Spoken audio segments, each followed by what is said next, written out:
మూషికొత్తమా, నేను అంతరిక్షానికి తన్నేశారు కదా వీరు.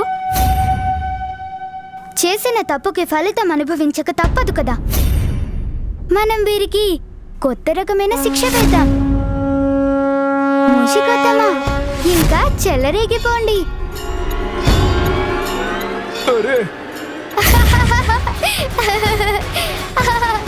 బరువు బరువు, ఇది ఏనుక ఇంత బరువు ఉంది. మొయ్యడం వల్ల కాదు.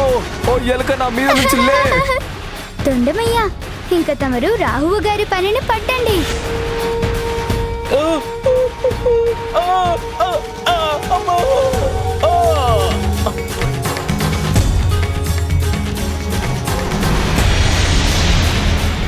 ఇదిగో బాలక, నీ తొండం దెబ్బకి ఎక్కడికి వెళ్ళి పడుతున్నానో తెలియదు గాని నువ్వు మళ్ళీ నన్ను కక్షలో ప్రవేశపెట్టాలి.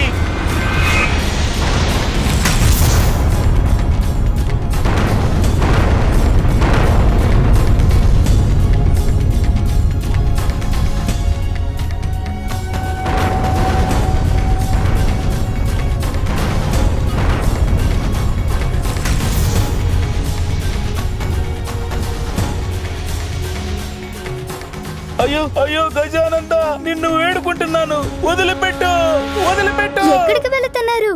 నా నుంచి పారిపోవడం మీ వల్ల కాదు. వెనక్కి తిరిగి వచ్చేయండి.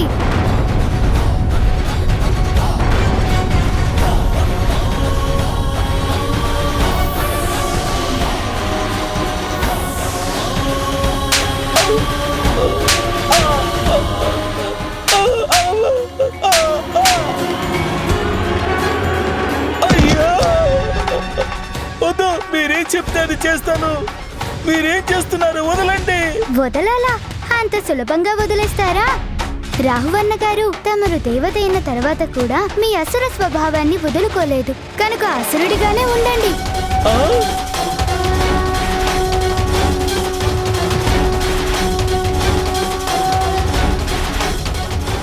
అరే వదిలేండి, వద్దు వద్దు.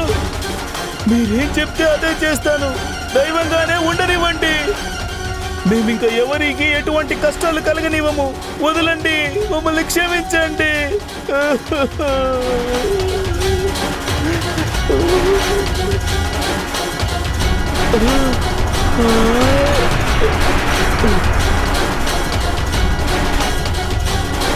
మమ్మల్ని వదిలిపెట్టినందుకు తమరికి 100,000,000 వందనాలు గజానంద. తమరికి వాగ్దానం చేస్తున్నాము, ఇక నుండి తమను పూజించే భక్తులను రాహు అయిన నేను, కేతువు ఎంత మాత్రం వేధించము. మేము మాటిస్తున్నాము.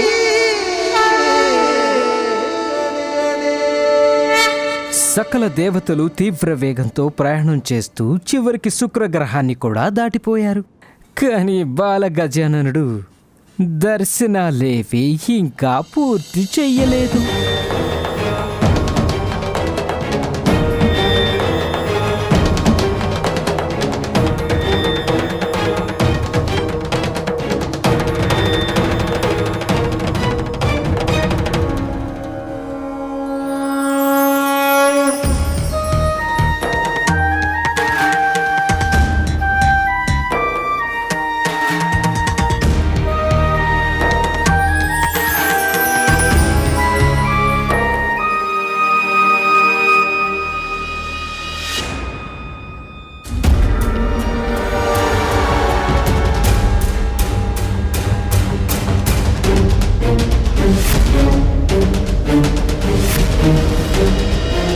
నిరర్థకం కాగలదు మీ దేవతల పోటీ.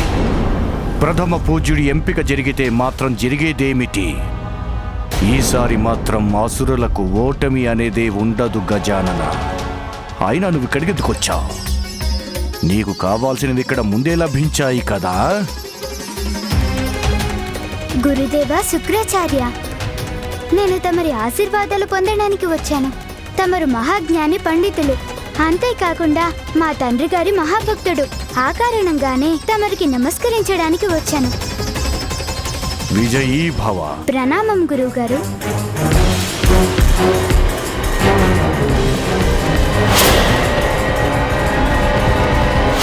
ఈసారి గజాననుడు మిగిలిన దేవతలతో కలిసి బయలుదేరడమే కాదు, పైగా బ్రహ్మలోకం వైపు ప్రయాణం కూడా ఆరంభించారు. నారాయణ నారాయణ. స్వామి, దేవతల స్వాగత సత్కారాలకై మనం వెంటనే బ్రహ్మలోకానికి బయలుదేరటం మంచిది.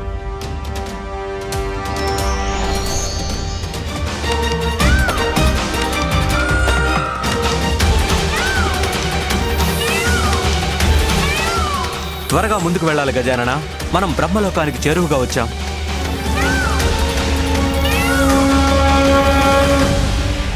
గజాననుడు ఎక్కడికి వెళ్ళాడు?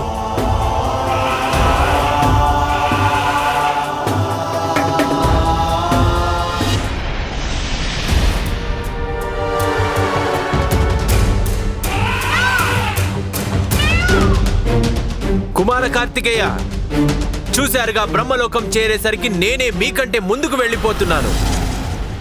నాకంటే ముందుకు వెళ్ళి ఉండవచ్చు దేవేంద్ర. తమరు గజాననుడి కంటే వెనుకబడే ఉన్నారు. గజాననుడా? ఎక్కడున్నాడు గజాననుడు? అరే, గజానుడు బ్రహ్మలోకానికి చేరి వీణ వాయిస్తున్నాడు.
యముడినైన నేను అందరినీ నా పాసంతో బంధించేవాణ్ణి. నేను ఈ సంగీత మోహపాసంలో బందీ అయ్యేవాణ్ణి కాను. వీరి సంగీతాన్ని గాలి కొదిలి నేను అందరికంటే ముందుగా వెళ్ళిపోతాను.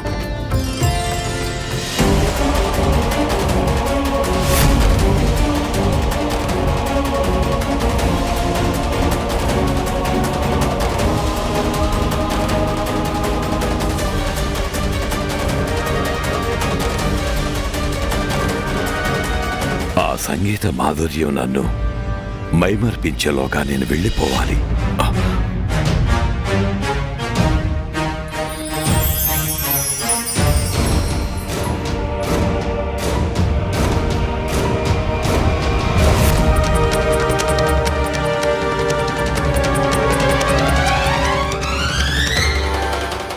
అందరూ మైమరిచి సంగీతం వింటున్నారు. ఇదేమి ఇప్పట్లో ఆగేది కాదు. నేనింక ఇక్కడ ఉండడం మంచిది కాదు. కార్తికేయ కుమార, తమరే చూసుకోండి మీ తమ్ముడు గారి సంగీత ప్రావీణ్యాన్ని. నేను వెళ్ళొస్తాను. ఇంద్రుడు యముడు అప్పుడే వెళ్ళిపోయారు. నేను కూడా వెళ్ళక తప్పదు, లేకపోతే వెనకపడిపోతాను.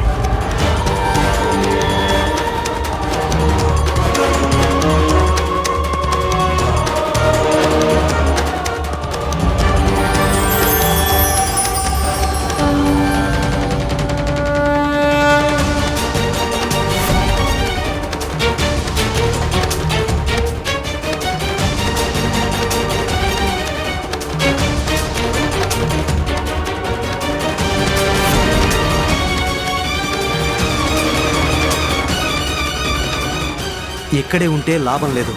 వెంటనే వెళ్ళకపోతే గెలుపు సాధ్యం కాదు.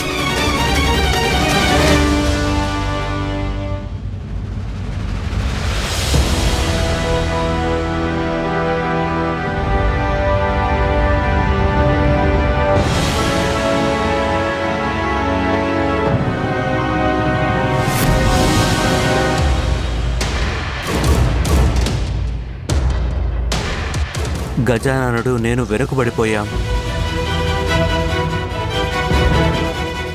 అయినా గజాననుని వదిలేసి నేను ముందుకు వెళ్ళకూడదు. అన్నయ్య, అమ్మ తండ్రి గారి గౌరవం నిలబెట్టాలంటే మనిద్దరిలో ఎవరో ఒకరు విజయం సాధించాలి. కనుక మీరు బయలుదేరి వెళ్ళండి. గజాననుని యొక్క కోరిక కూడా అదే. మా ఇద్దరిలో ఎవరో ఒకరు విజయం సాధించాలి అనేది. తన కోరిక నెరవేర్చడానికైనా నేను వెళ్ళక తప్పదు.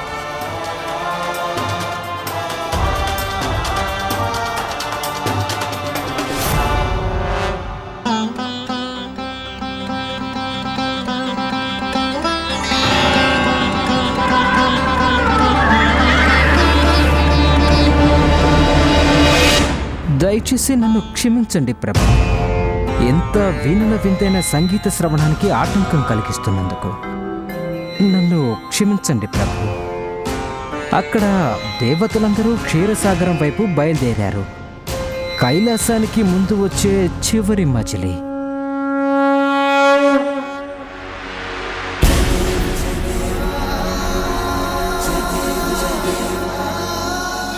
పుత్ర, మేమింక వెళ్ళొస్తాం. అక్కడ క్షీరసాగరంలో నీకోసం ఎదురు చూస్తూ ఉంటాం.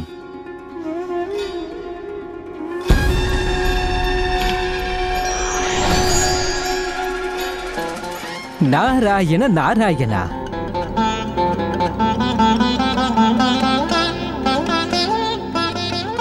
బాలక గజానన, నువ్వు సంగీతంలో లీనమైపోయి పోటీ మాటే మర్చిపోయినట్లున్నావు. నారాయణ నారాయణ.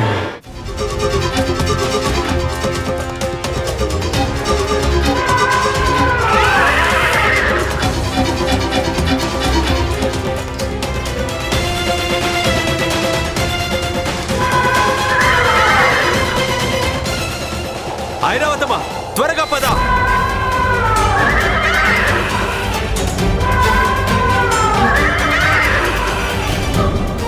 అద్భుతం ఐరావతమా, అత్యద్భుతం. చంద్రదేవా, వాయుదేవా, మీ ఇద్దరిని దాటి ముందుకు నేనే వచ్చేశాను.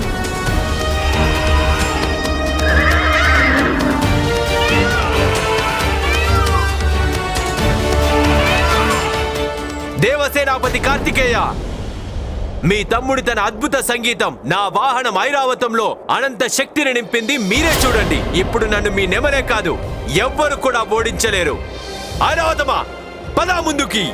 దేవేంద్ర, గజాననుడి యొక్క సంగీతం నన్ను కూడా తన్మయుని చేసి గొప్ప చైతన్యం కలిగింది. అందువలన తమరే గెలవాలనే భ్రమలు పెట్టుకోకండి.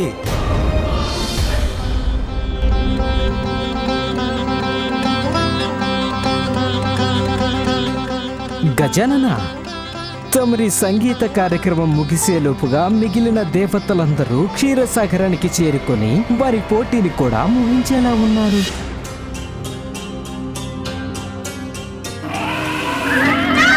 ప్రణామం అత్తగారు. ప్రణామం పెద్ద మామగారు. నువ్వు పోటీలో వెనుకబడిపోయావు పుత్ర.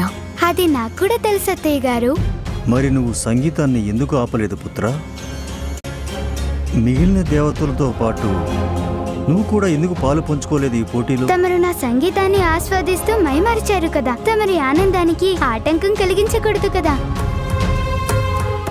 అత్తయ్య, మీకు తెలియందేముంది? విద్యను కళను సగంలో ఆపడం అంటే వాటిని అవమానించడమే. నీ ఆలోచన చాలా నిర్మలమైనది పుత్ర. అక్కడ దేవతలంతా ప్రథమ స్థానం కోసం పరుగులు పెడుతుంటే నువ్వు గెలుపు గురించి ఆలోచించకుండా మంచి చెడులను వివేచిస్తున్నావు. చెడు మార్గంలో సాధించే విజయం కూడా మన పరాజయంగానే పరిగణించబడుతుంది కదత్తయ్య.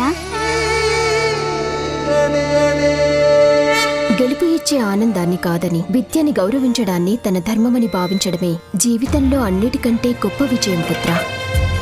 అందువల్ల నేటి నుండి ఎవరైతే నిన్ను పూజించి అభ్యాసం ఆరంభిస్తారో వారికి ఆ విద్య పరిపూర్ణంగా ప్రాప్తించగలదు.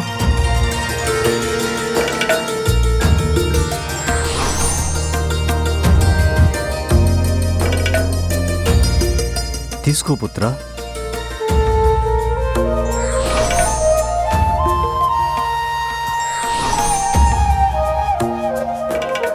విజయోస్తు గజానన. విజయీ భవ.